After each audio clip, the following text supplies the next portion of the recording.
our given sample of data, we are given sample of data, we will interpret their outputs so that it is very clear for you from the perspective of implementation rather than having it only as a theoretical background or as a theoretical concept. Next is introduction to loops. So we will get a basic, I will give you a basic introduction to the loops. How does a loop look like? What are different types of loops you can use? Any etiquettes you need to follow? Where can you use loops? So all those things I will explain you in the introduction to loops. So that's the broader outline. Today we will not any kind of execution for the loops, but we will only look at the theoretical aspects. Regression to one problem. All the three tests will be one. There are a few more tests. So there is ANOVA, there is MANOVA. A quick revision of what we have covered over the past 10 sessions. So this is session number 9. And next session will be a finale session. The concluding session for our sessions on R. So let us begin today's session. Let us start with the first topic.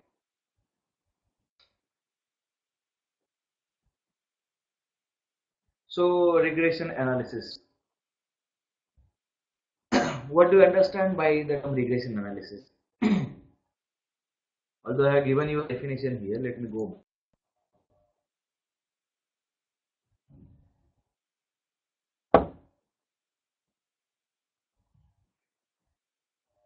Okay. So regression is basically a set of statistical processes which is used to estimate relationships between different variables. Now first of all, why do people use regression? So I will explain you in detail. First, let me give you a theoretical definition, and this is not something that I have invented. This is something from Google, so you can find it anywhere, no issue. It is a set of statistical processes for estimating relationships among variables, and it includes multiple techniques which can be used for modeling or for analyzing different variables. But when can you use regression? When your focus is specifically on identifying the relationship between two sets of variables. And now I will not say two variables, but two sets of variables. And for any kind of equation or any statistical analysis, our core focus is on two sets. One, you have got a dependent variable, and one, you have got an independent variable. When I say independent variable, they are called as predictors because they are the ones which actually influence the dependent variable. As the name suggests, a dependent variable is dependent on multiple other variables. Have got nothing to do with the dependent variable. So if dependent variable's value changes, not necessarily the independent variable value will change. But if value of an independent variable changes, 100% the value of change.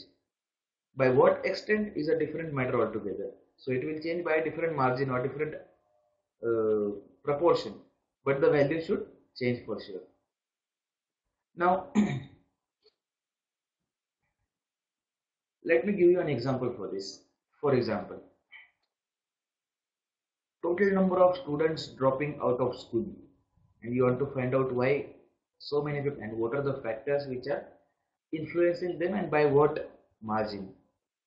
So there can be multiple factors. Okay, first, the number of times a student has failed. Second, age of the student. Third, total number of students in each class. Fourth, Number of infrastructure facilities provided in class. Fifth, number of subjects taught. Sixth, qualifications of faculties or total number of faculties in the school. Seventh, total number of houses surrounding, so on and so forth, and there are many more. Now let us say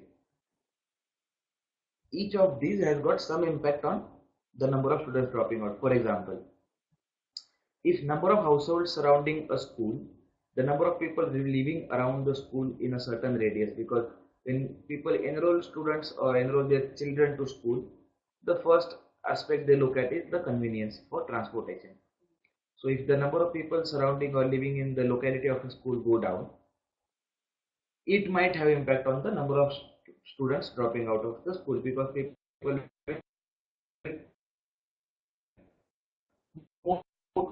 schools where they are in their vicinities or in the localities where they are shifted.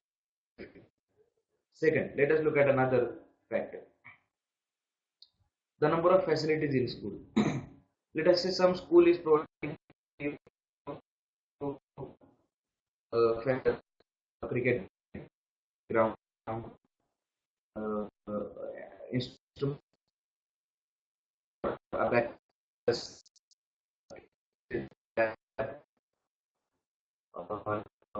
well maintained variables can be looked at. What else? What other variable did we take? The number of faculties. So total number of teachers. This can be a now bidirectional relation.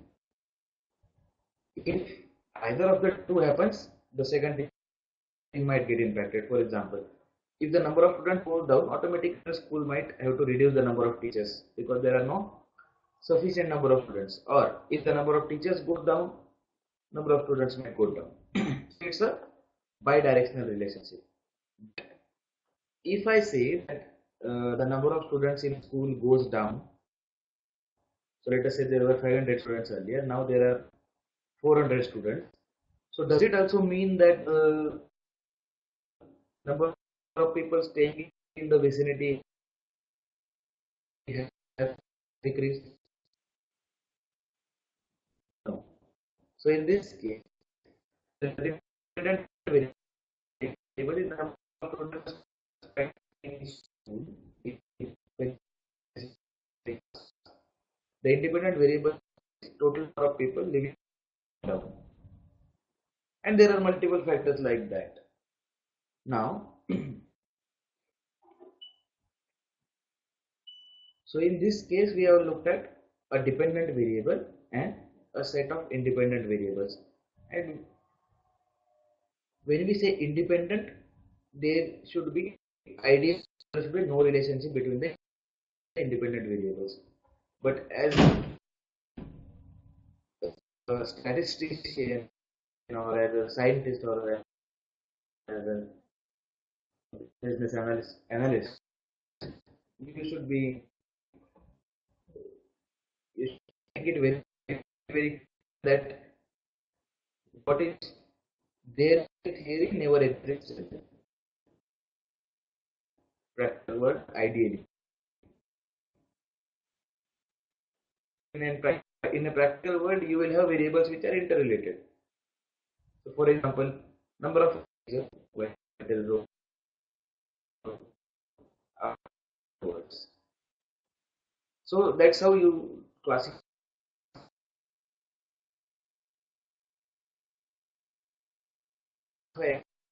dependent and independent variables. Now, regression is basically an attempt to explain variation of dependent variable using the variation in independent variables, and this is what we saw through example. That if values in independent variables change, how will it impact dependent variable?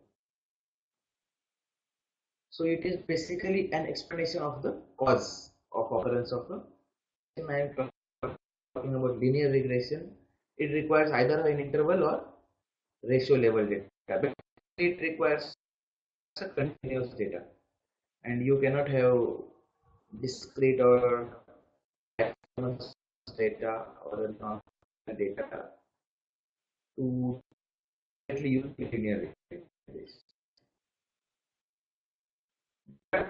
Techniques to regress those kind of those sets of data also, and that's where we use a logistic regression or a discriminant analysis to find out those equations. For the time being, let's focus on linear regression. If you are thorough with linear regression or the type regression are similar to linear, only thing being about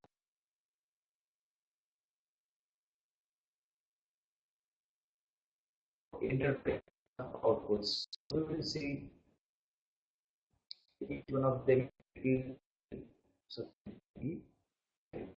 purpose of regression.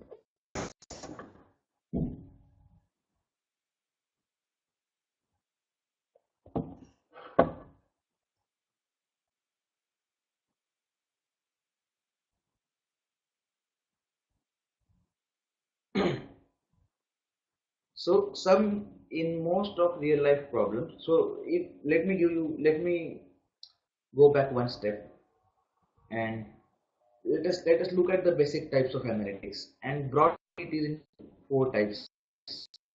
Okay, diagnostic, descriptive, prescriptive, predictive. You might not know it. Let me explain it for those who don't know it. So diagnostic analysis, it starts descriptive. So what is descriptive analysis? You have got a set of data, you just explain the data, that's it. So I will get say 50 data, I will explain this is the pattern.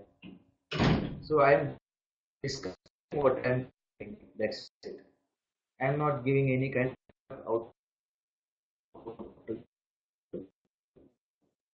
on. Next is diagnostic analytics. You try to predict what is going to happen in future. That's the next. So if I was to draw, let me clear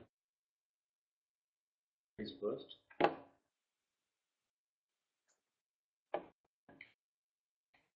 I want to draw the line of analytics. Would write something like this. So 1, 2, 3, 4. So this is here.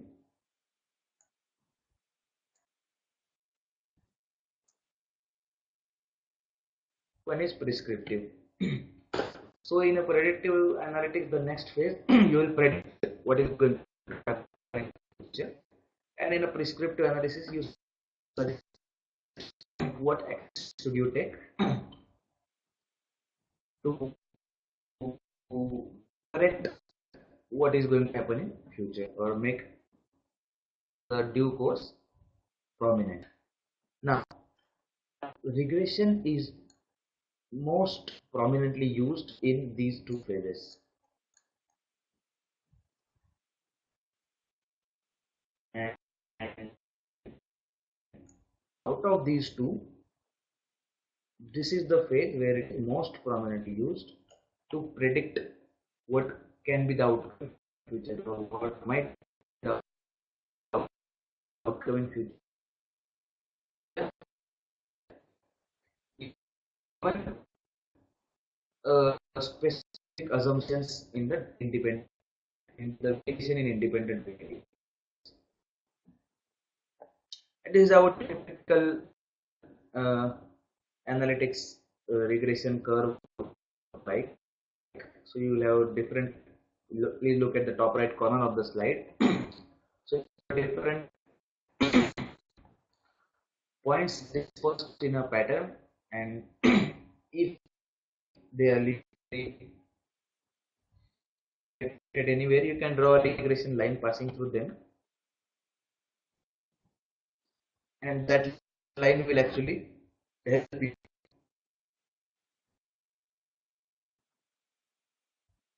to identify the.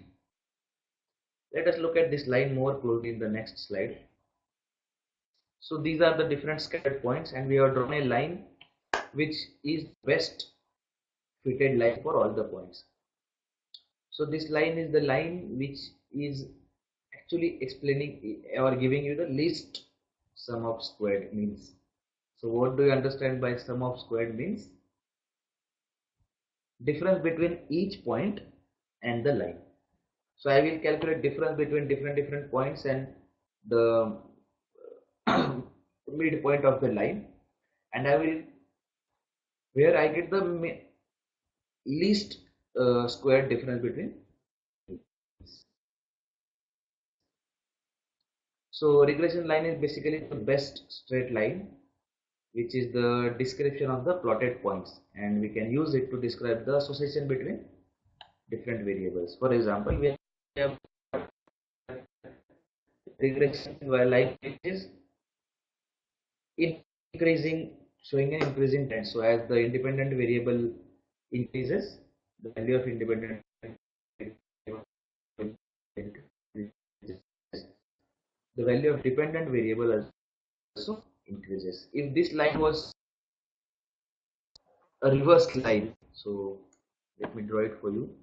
So instead of anything, has been a decreasing line through different plots.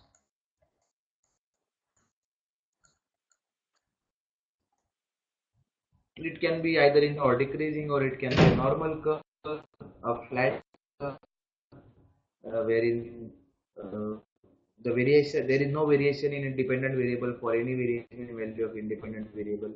So all those variations can be there. Or you could have something like this.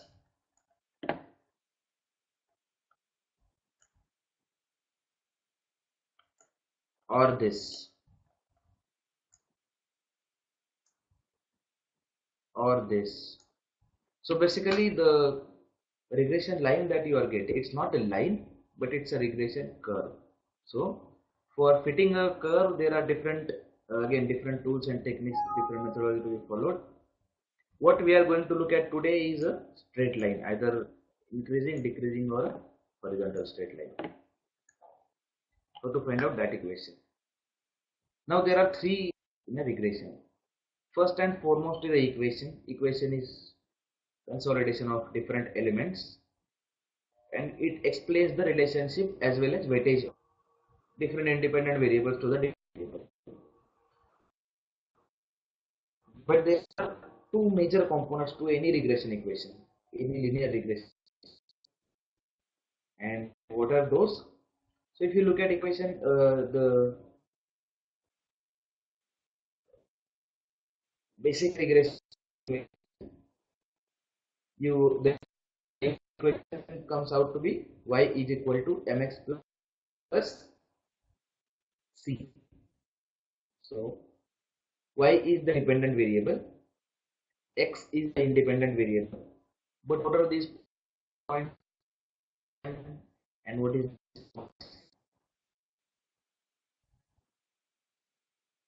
So m indicates the slope of that particular regression line, and what is slope?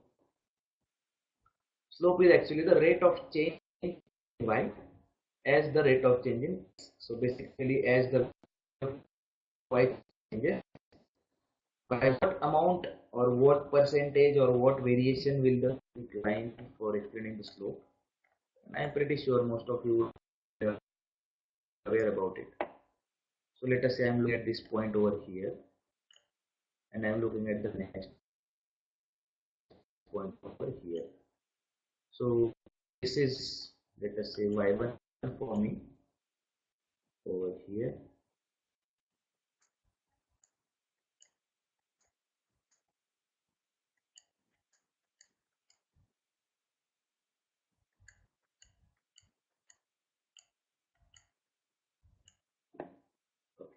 So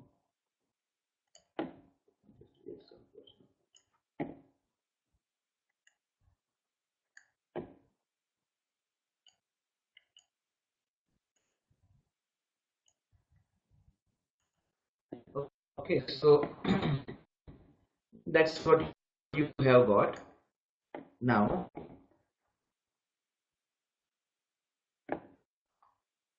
what I want to do is I want to, let us say, find out this difference. Let me see if there is an option to straight line.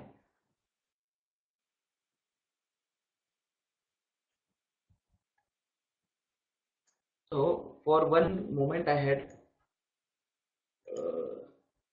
this value of y as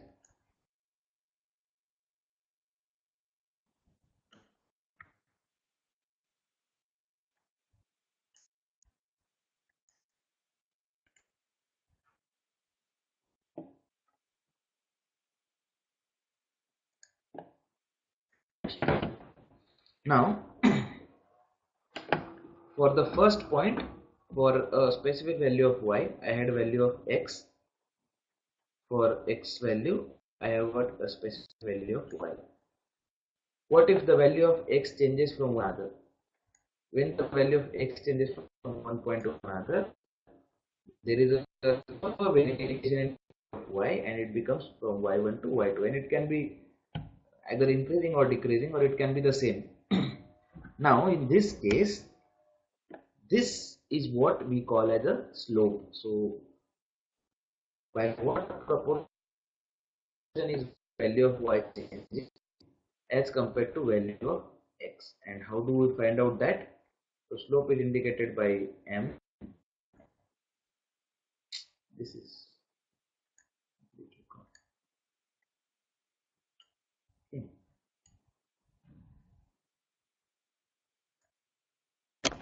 So you find out value of slope as y2 minus y1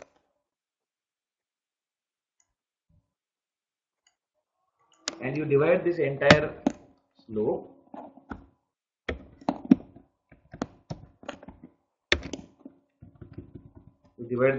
change in value of x, y by change in value of y. So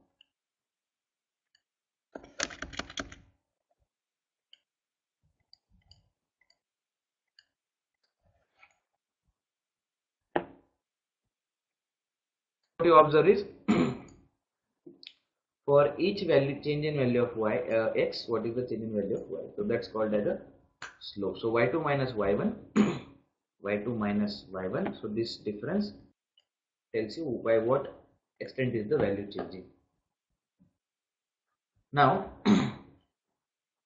this is a slope, so that is the m part of regression equation, or v1 for this regression. What you observe next is b0, which is called as y-intercept. So what is this b0, or what is this intercept, or what is this, which is commonly represented by c in regression. Any case,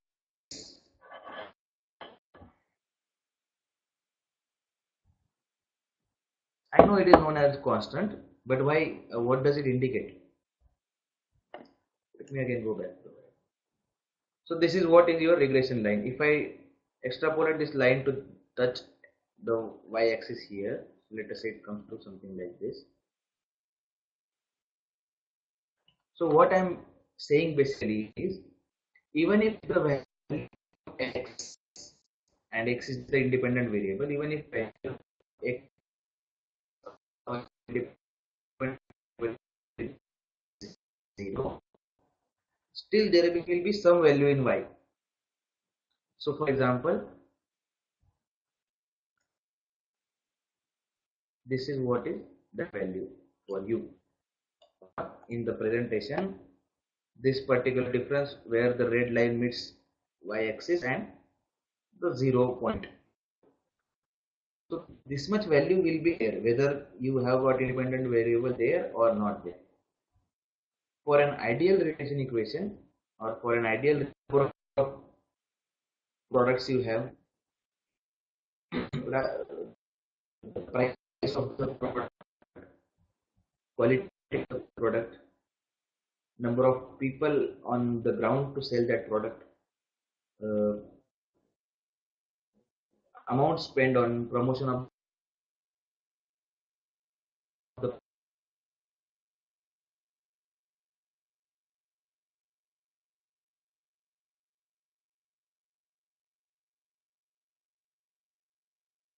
product. Let us take only these four times.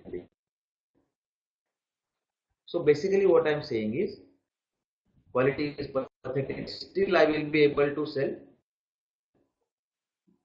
difference. So let us say that difference is 50.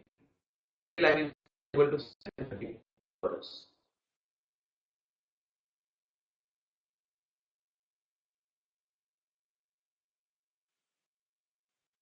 Now to optimize the use of your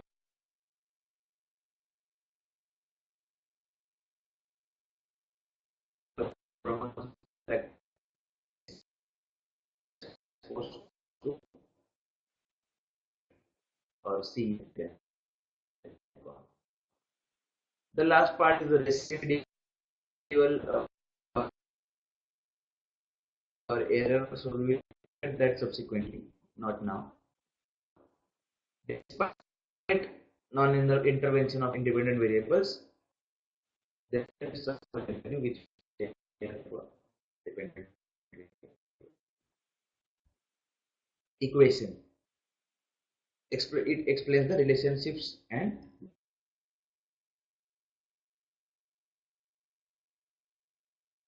weightages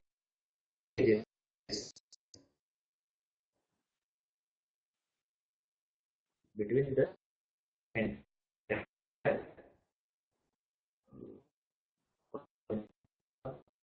independent and different variables. And you don't know why that particular cell is happening, the reason for that cell, or what are the implications of that particular proportion, etc., etc. So that's the reason that intercept as small as less the unexplained variance, the better it is for you, and the better is the regression fit going to be. So okay, so let us look at an example of performing regression. Let us look at different stages through which you should undergo before you perform regression. So I have divided it into two slides.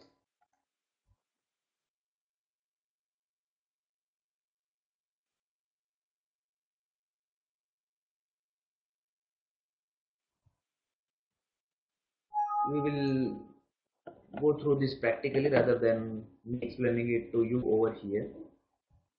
Let me share my desktop with you.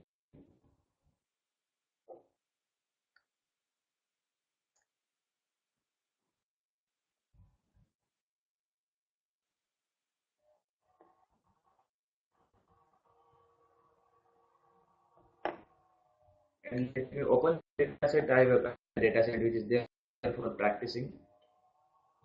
Data about Indian women and their occurrence of diabetes, whether they are affected or non-affected.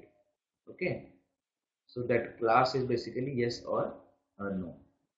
And there are different parameters which have been provided. So whenever you get data to analyze for, let us say you want to perform regression on a data, before you jump into any kind of analysis, it is important that you go through the data set first, understand what each variable is saying, understand the summary of the data set, then only you should jump into analysis part. So we will look at the entire process for this data diabetes. Excuse me. So this is it for Indian women. N-preg is the number of times that woman has been pregnant in historical period of times. Glucose, the glucose levels in blood. BP, blood pressure, average blood pressure levels. Triceps, again some health related term. Insulin levels in blood, which is very critical for diabetic patient. Body mass index, so depending on weight and height, what's the BMI or body mass index. Diabetes, what is the age and what is the class. Class is the classification between diabetic or non-diabetic, or yes or no. So this is where you are identifying whether that person is identified as diabetic or non-diabetic. Now if you observe this data, what do you observe? If I directly use it and perform regression, 100% there will be wrong results. Why? Please observe it. First few observations which are there on the screen. Glucose levels look fairly okay to me. But when I start looking at the blood pressure column, BP column, look at this record number 8. Okay, row number 8. For him, the number of for her, the number of times pregnancy is 10. Glucose levels are 168. Sorry, number of times pregnancy is 10. Glucose levels are 115. But the blood pressure levels are 0. Now, can a person survive with 0 blood pressure? No, that person would be dead already. Next, triceps 0, insulin levels 0. So what this implies or what this explains you is that data for these parameters is not available for that respondent, or data for these parameters is missing for that particular respondent. So that 0 implies that. So everybody's style of representing missing values is different. Somebody might leave it as blank, somebody might put it at NA, somebody might put it at 0, and we have looked at it already in detail, so I am not going to elaborate more again. But you can visually see that there are some missing values which have been represented wrongly as 0. Now this 0 should not be taken as 0, because let me, and I hope you are able to see the desk. So let us find out the average of this column. Okay, rather than that, let me create a column for you. Okay, let us say I have column A, and I have got 5 values. So 45, 55, 33, some random 5 values. Okay, what is the average? 42. What is the average? 42. Now let us say somebody by mistake or because of lack of entry, this 65 is not there. It is, that person has filled it up as 0. When you fill it up at 0, let us see what's the average now. Because that 0 is not 0 numerically, it's a missing value. Let us replace this 0 with a blank, and let us now find out the average. So what's the average now? Again it is 36.25. What if we try to calculate average now? Again it is 36.25, which is not the right, which is the right indication, because if you find out average of these 4 numbers, it is 36.25.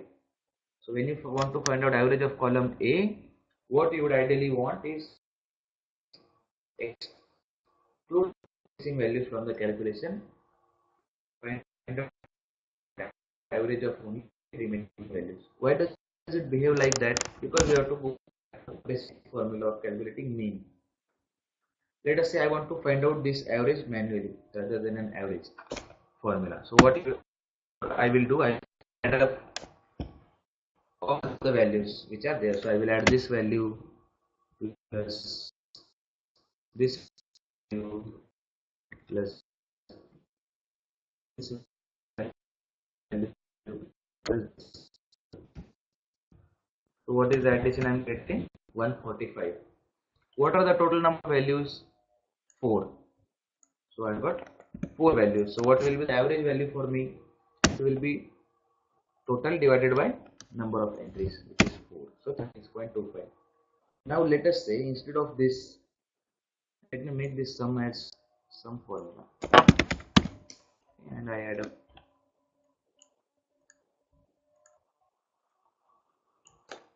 Okay, so 145 is the summation, and let me also make it as count. The moment I put a 0 here, now what is going to happen is This 4 has become 5 now. So 145 summation is as it is, but the denominator has changed from 4 to 5. That's the reason your average has gone down from 30.25 to 29. Instead of this 0, if I have got some text here, let us see what happens. Again it comes back to 30.25 because 4 is recognized as a text and not as a number, and hence it is not taken for calculation of average or mean. So what you can interpret from this is, for a set of by 0, that is a wrong way of representing. It should be represented by either a text or blank. If you look at the basic structure of R, which we looked at in the second session itself, blanks are represented by NS. So we will first see what treatment we should do for these missing values. So with this background, now we have looked at the data set, we know what all variables are there, and let me go back to R now. I will close this for now. Don't save.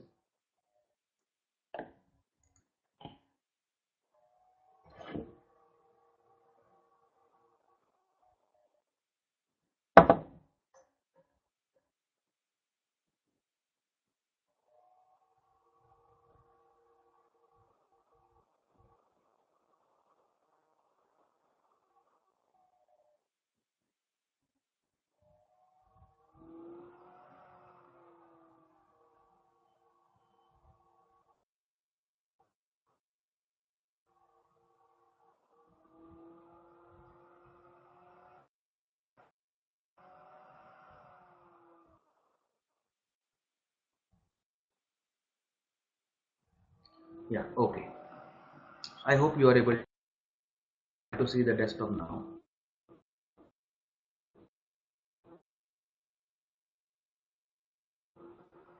And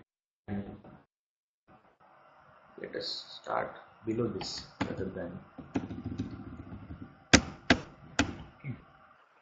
like this. So let us say first what we should do first, import the data set in, and let us say that data set as the name itself, or let us save it as diabetes. Okay, I will say diabetes is equal to, or let me call it as health equal to, it's a CSV file, so read.csv. Let me make it manual and import it. This is the data set. It has been imported now, so you will see health here. Let us clear this clutter first, all the previous. Let me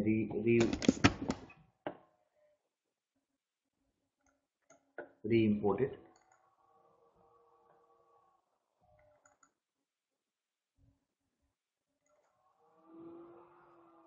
So this data set has been imported now, and let us attach this data set to the console so that problem is solved once for all. Okay, now let's find out what is the summary of the data set. So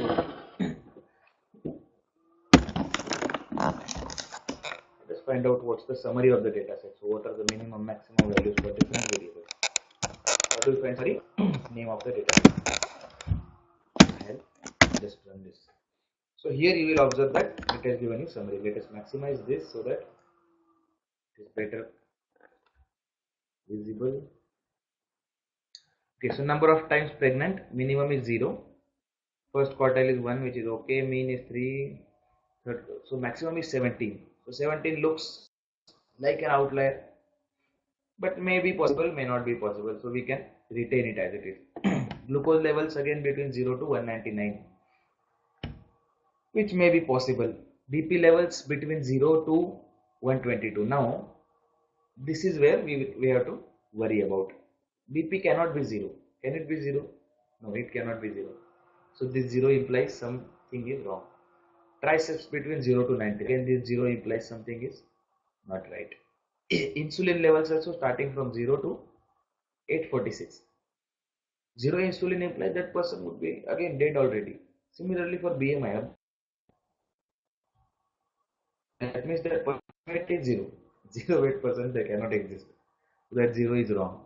So we have identified 1, 2, 3, 4, 5 variables as of now. Diabetes levels between 0.078 to 2.42. So that is an acceptable level, we can say. Age is 21, maximum is 81. Acceptable. Class of diabetes between 0 and 1, again acceptable.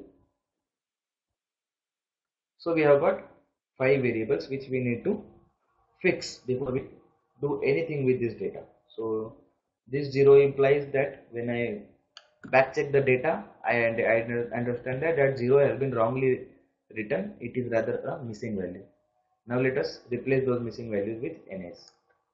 How do we replace missing value with NA? We have looked at this already. We will again look at this. Go to dataset health. From health, what it has to do, it has to refer to the first parameter, which is glucose. So glucose, to go to glucose.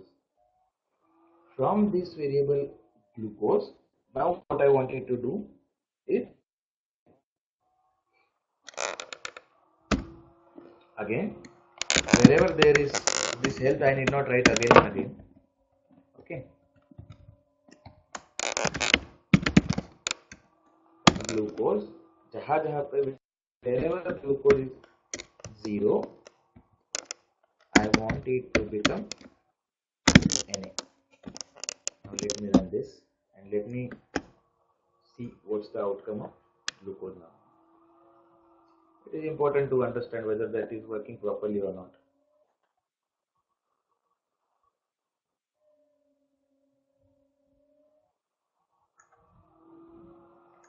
Now print it as a separate variable.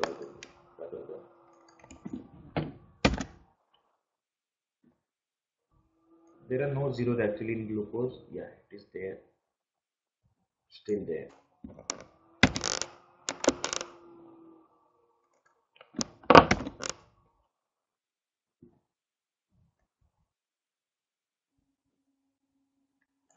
Okay, so what we have done,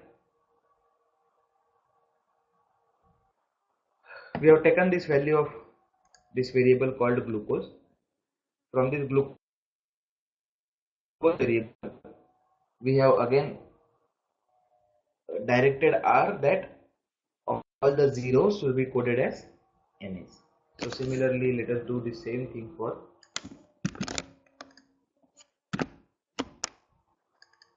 instead of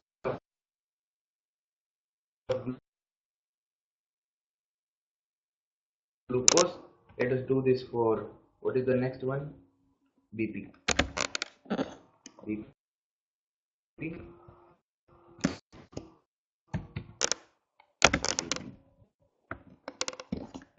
Again, similarly, instead of BP, let me change this to triceps. I need to refer to the variable names time and again. Triceps.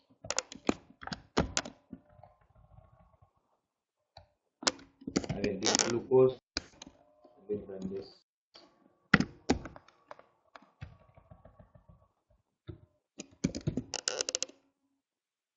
The next remaining is BMI. BMI is okay.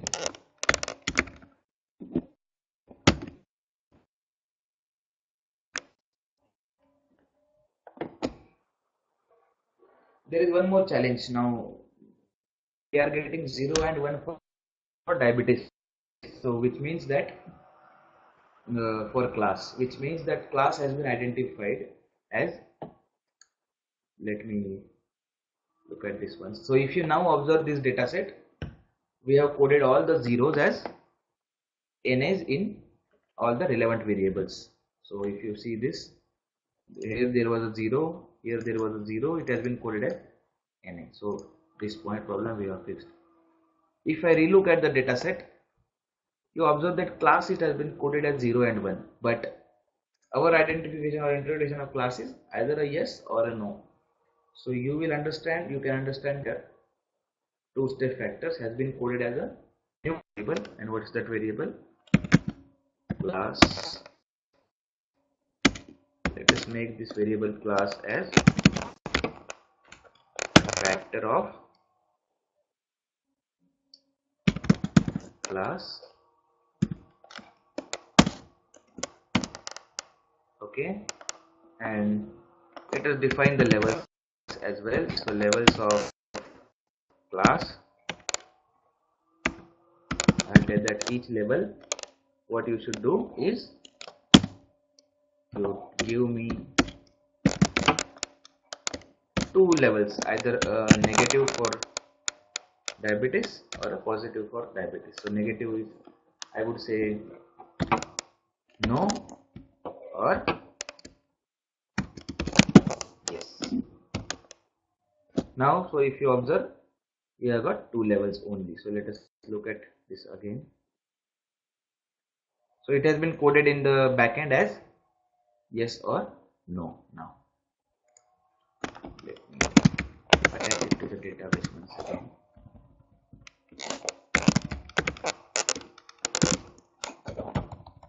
So that once for all it is directly changed in the dataset. Currently it is not changed in the dataset, so I will work on this.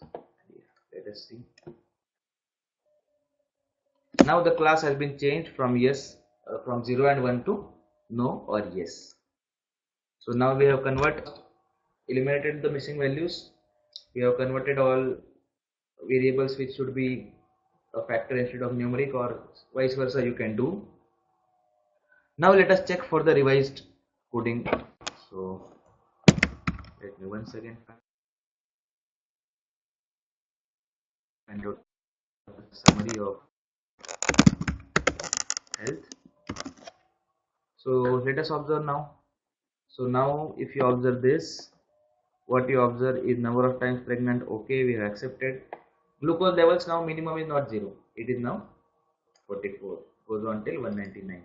Similarly, BP levels, triceps, insulin, BMI, all these variables we were observing that it was starting with 0. Now it is starting with some number. Class has been changed from only 1 and 0 to no and yes, and you can find that now it is giving you a count of number of respondents who are not identified as diabetic and number of respondents who have been identified as diabetic. So now we can say that our basic data is ready by primary level of cleaning, by removal of anomalies or other. So it is ready for running the regression equation. So let us run the regression on this data set, and let us say I want to find out a linear regression between, let me code it as y, linear regression between any two variables. And what could be the variables? Let us say between, I want to find it out between, say, insulin levels plus output here. Before I proceed further, I would like to check if there are any queries or any doubts.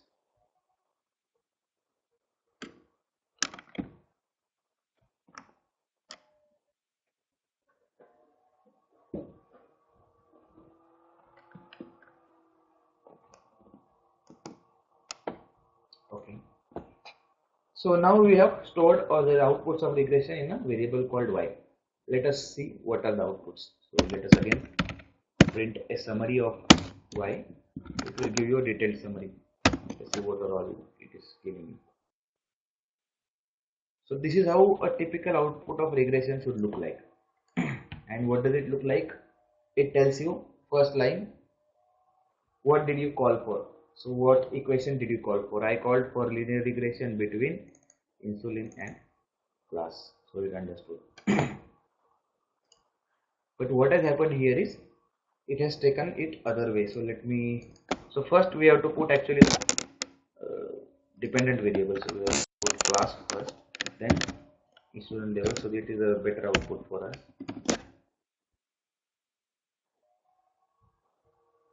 Okay, so we are trying to map a class variable to insulin, so it is not allowing me to do. So let me check. Let us say regression between glucose levels and insulin levels. Now it will be better. Okay. So first I called for a regression equation between glucose and insulin. So what residuals am I getting? Minimum is minus 115.613, first quartile, median, third quartile, maximum. This is based on residual errors, and we will look at residuals, how that residuals has been calculated, and how did they arrive at minus 115 or plus 85. We will see that subsequently when we are testing the regression output. Next part is important. So we have got coefficients here. Under coefficients, you will find four different columns and two rows. One is intercept, insulin, which is dependent. So, and the constant or intercept which you have got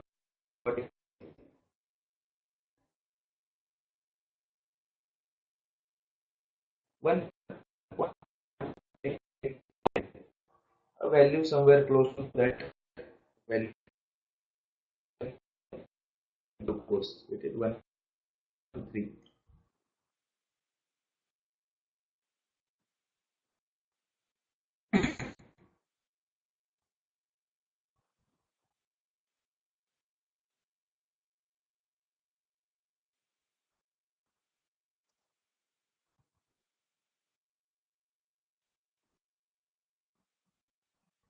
Now, an impact proportional to glucose in 0.092, and we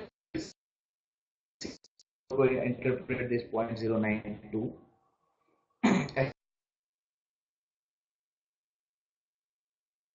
as well.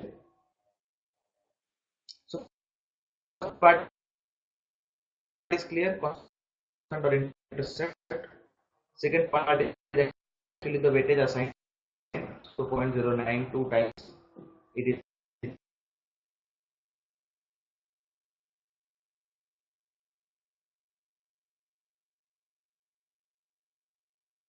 impacting, not times exactly 0.32, or for insulin you will see is very less.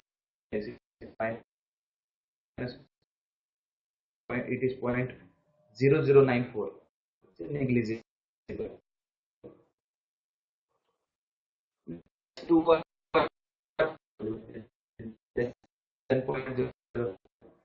it implies that independent variable in the dependent variable significantly, and you should consider that in the regression equation.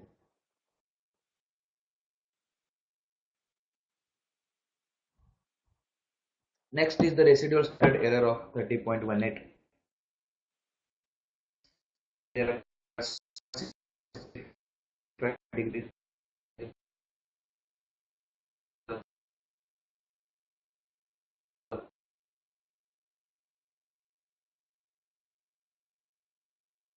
freedom. So this is a freedom,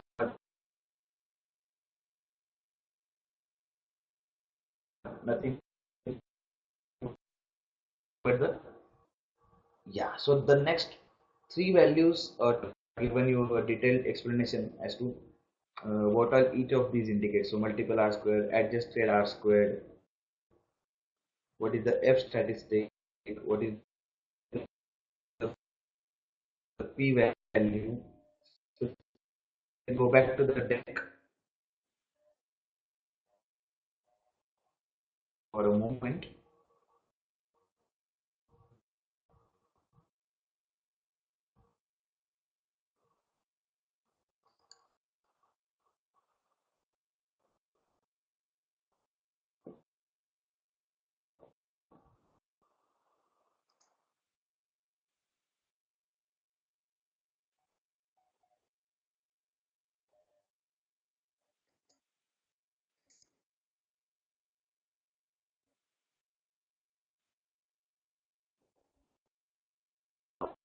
interpretation. Yeah. So now that you have got some output there on our console, how do you interpret output? What is the significance of different terms which are square? The more accurate is the regression model, and this is often referred to as or considered as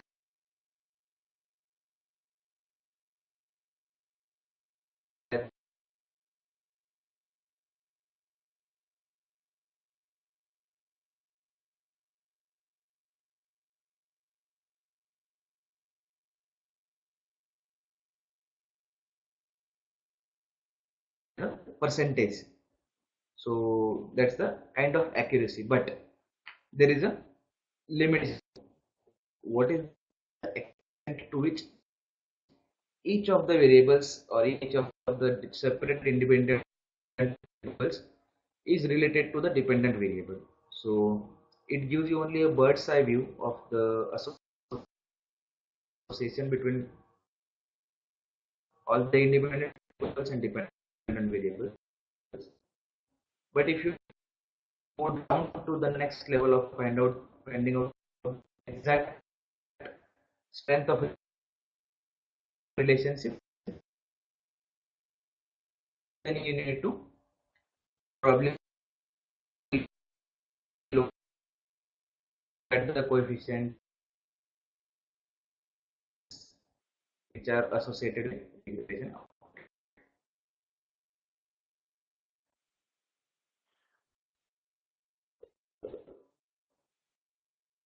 What I should say, it does not take into account the sign also. So whether it is negative or positive, it eliminates that. It only tells you the relation based on variance. So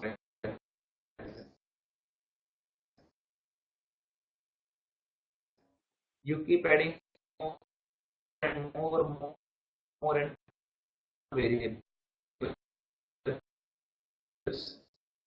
Keep experimenting something or the other about that case.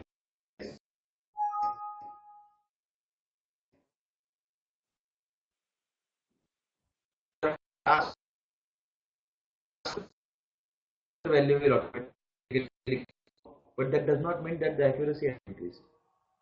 So that's the reason now more and more useful, more to the point, and more impactful. It will make it more relevant.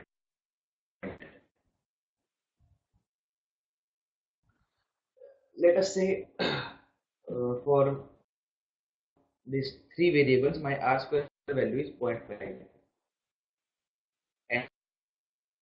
and adjusted R square value is somewhere around 0.45. If I add 5 more variables, the value of R square goes up.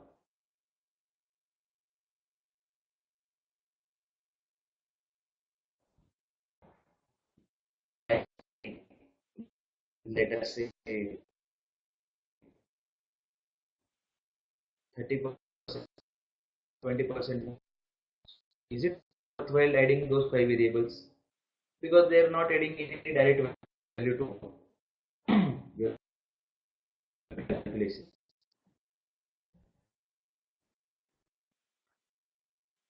That's the reason adjusted R is examined more.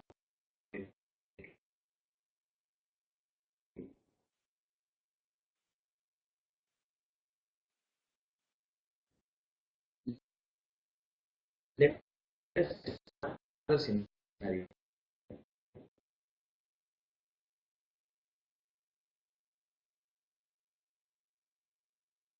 I have got becomes, let us say 0.6.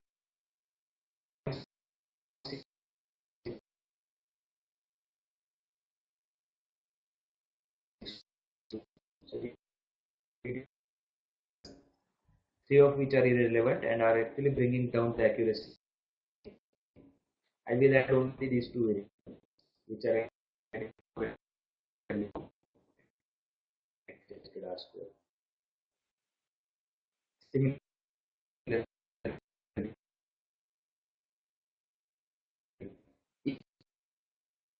one more variable and it based on the incremental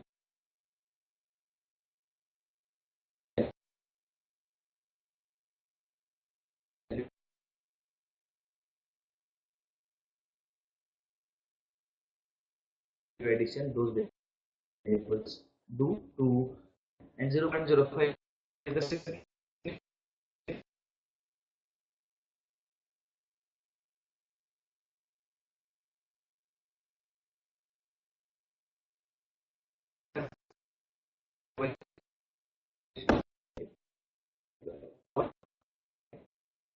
impact direction coefficient will explain that. Direction I got some value of R square, some value of adjusted R square, and I am happy with the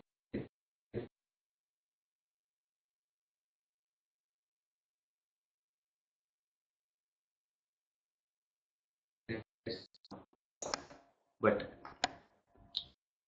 how do I justify it to some? I find out that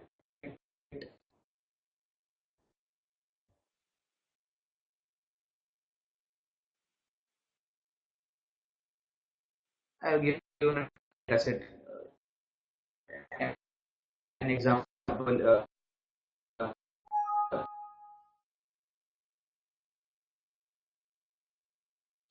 a simple code here. So we will create a data frame, and what will that data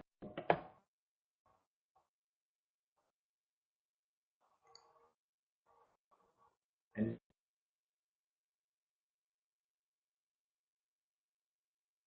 go to the console. So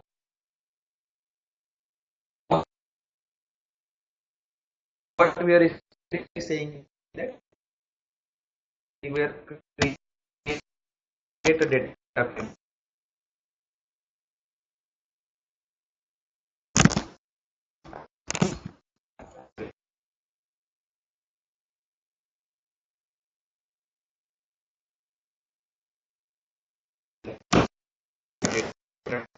Frame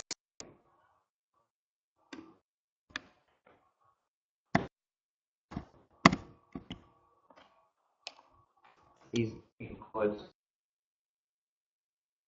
to I'm creating a new variable basically.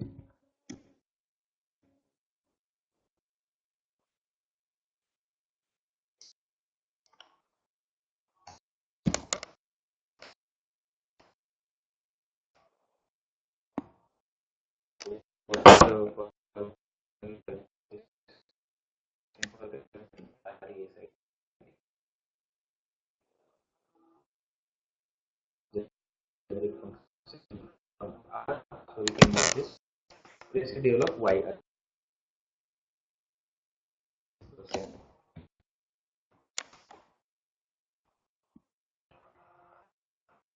So what fit capacity is going to do? What we have done in formula?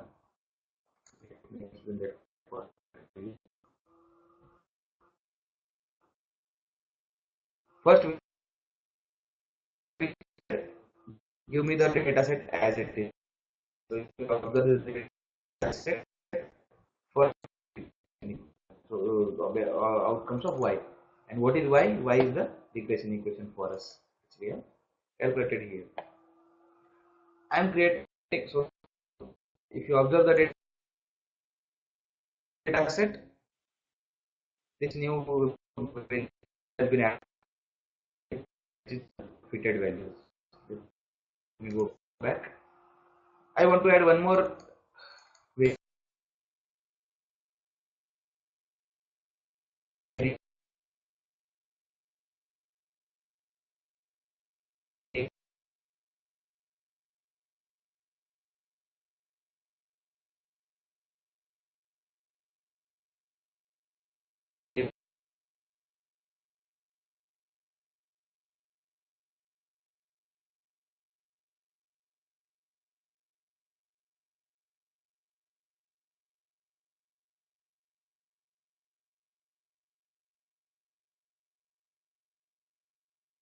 Column name will actually calculate the residual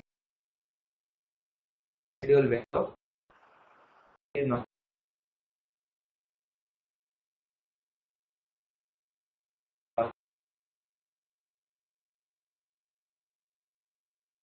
normal.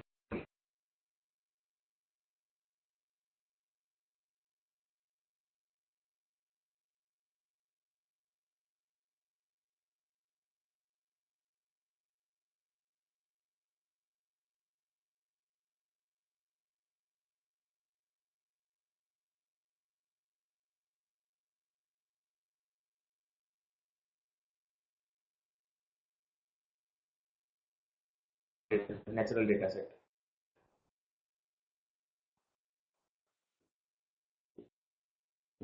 What integration did we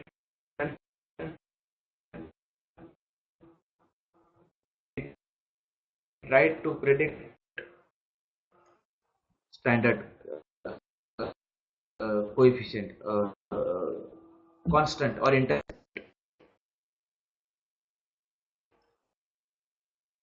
insulin coefficient is 0.09, but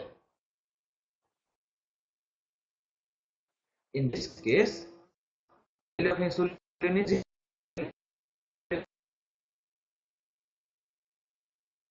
glucose for that person is 85.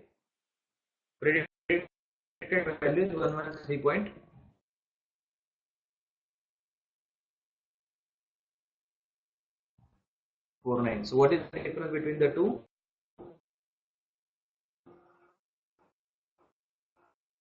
Actual minus predicted. So 85 minus 1.49.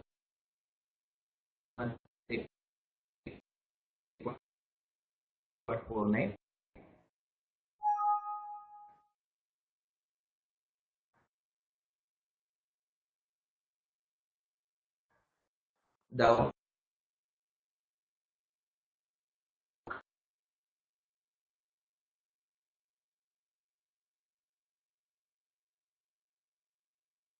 is 13.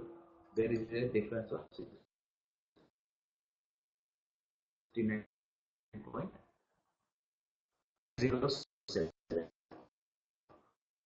predicted. Similarly, if you observe this value,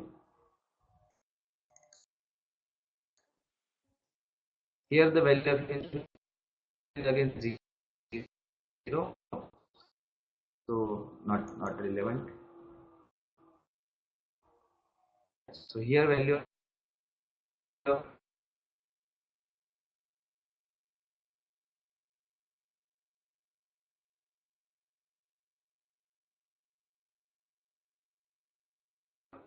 this looks like an odd one out. 840 is a 2 value.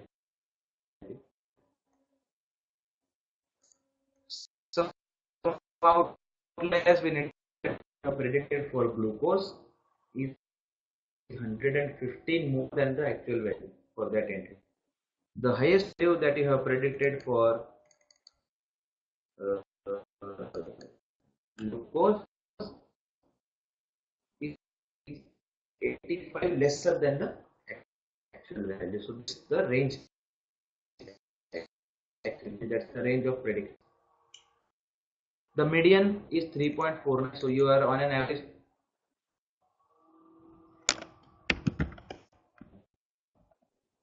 I have to refer it back to our data set. Profit take this. So minus 3.74 is your fluctuation.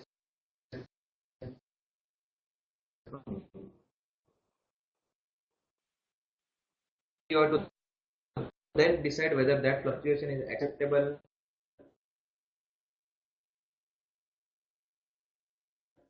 enough for your data set or not, and you can take next decisions appropriately. And the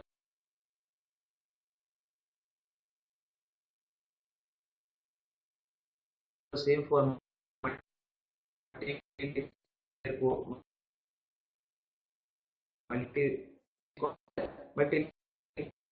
regression or MLR.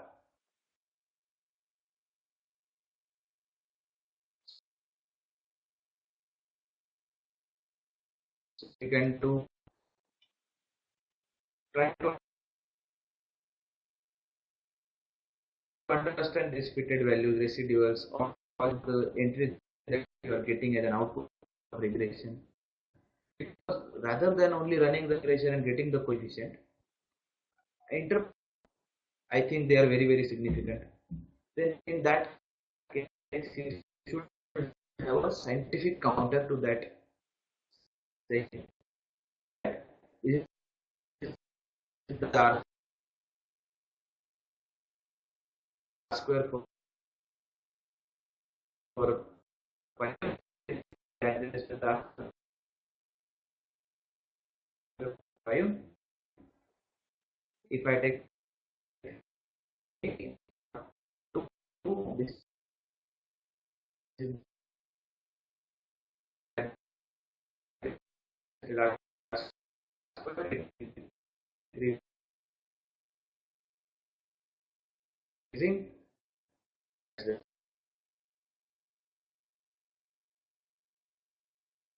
taken. That person will have.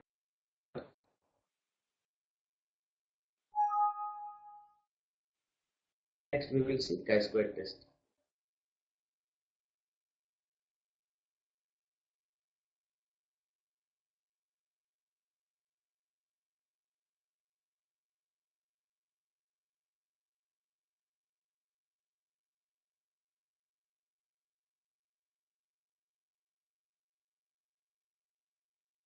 But first, why why do you want to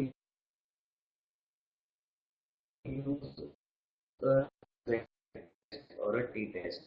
Why do you use statistical? I try to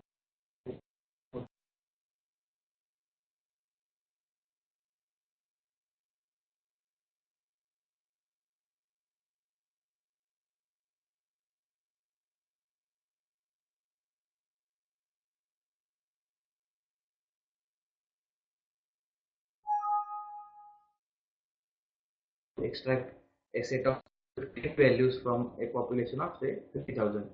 How there are different entries in age. I got a variable called and I have got a different entries in weight. So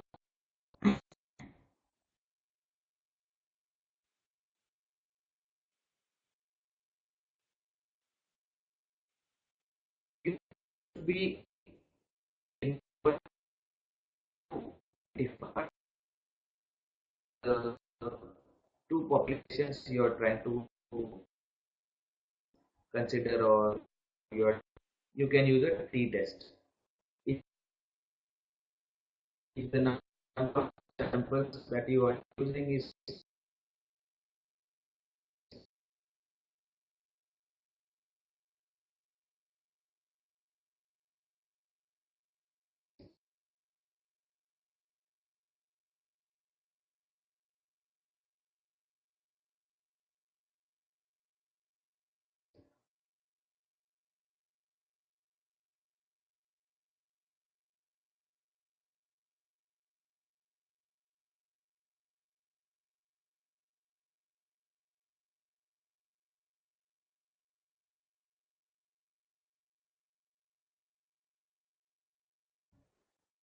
more than 30,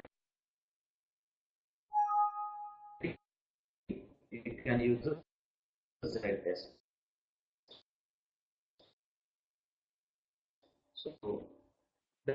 So that's the basic.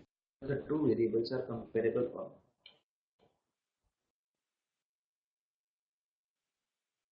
and let us see the let's try to run both the tests and see what outputs we have to first identify the problem. We have to document a statement which will drill down the problem, and which is called as a hypothesis. So hypothesis is a basic assumption on which you build all the analysis, and you do all the analysis either to accept or reject that assumption.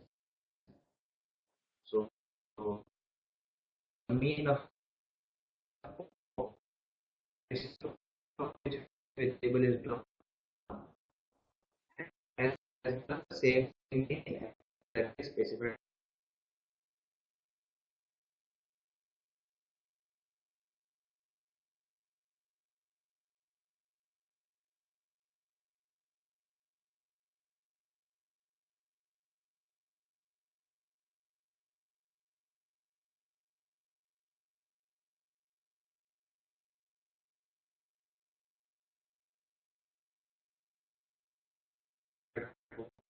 That particular test. Let us try to do this test.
Let us see if the function is ready.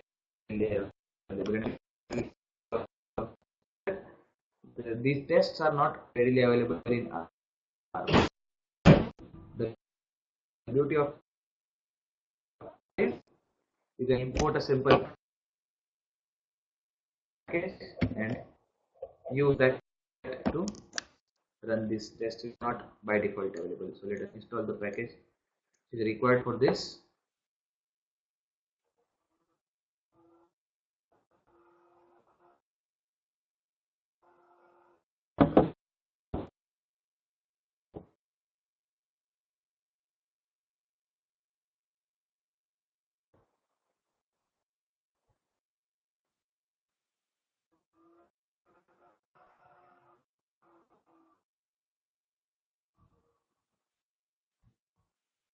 You will observe that function is appended to the z.test.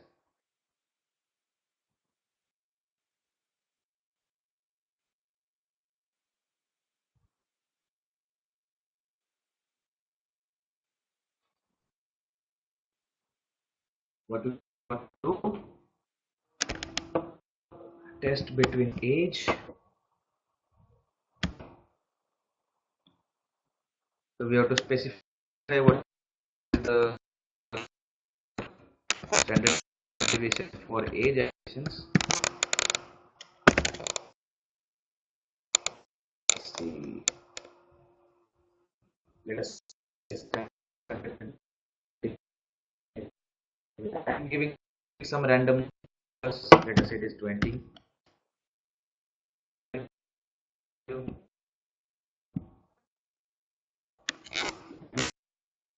Let me run this. What is the unused argument?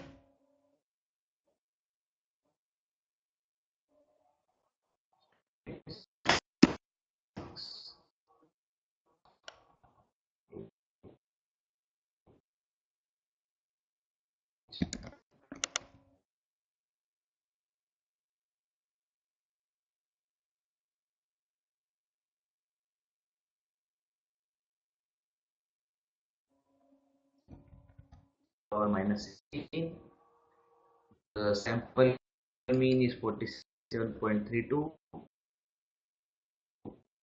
and 35%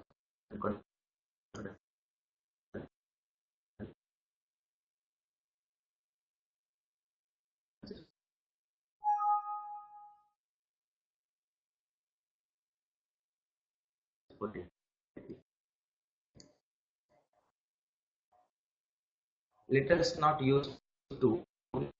Let us do only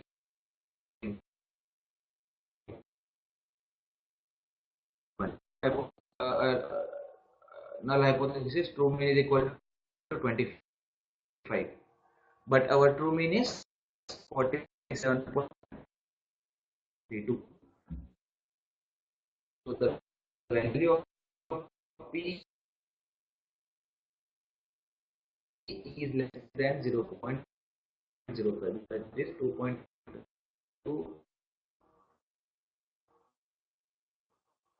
10 to the power minus expecting sample. Now that we know that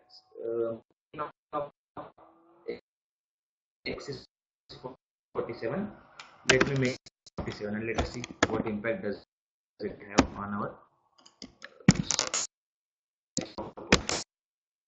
So if you run this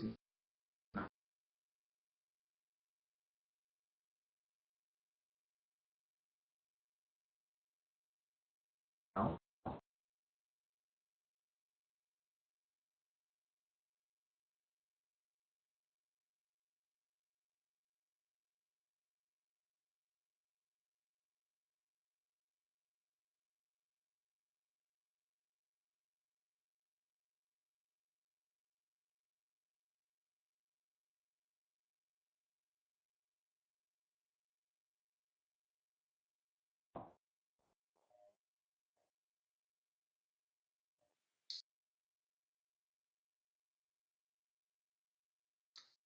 z dot test, you will use a t dot test.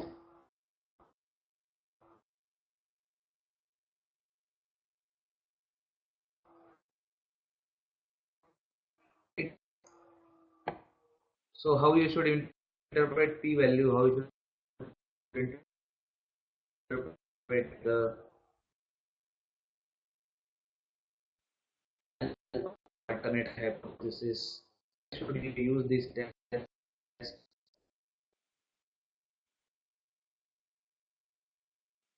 that we have looked at. We will look at two sample tests equal to a specified value or not. But sometimes you want to find out whether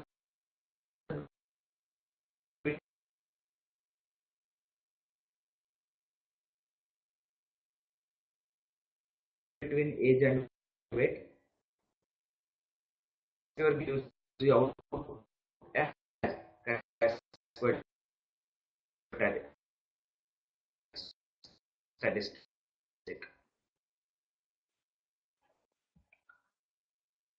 Let us do this test also.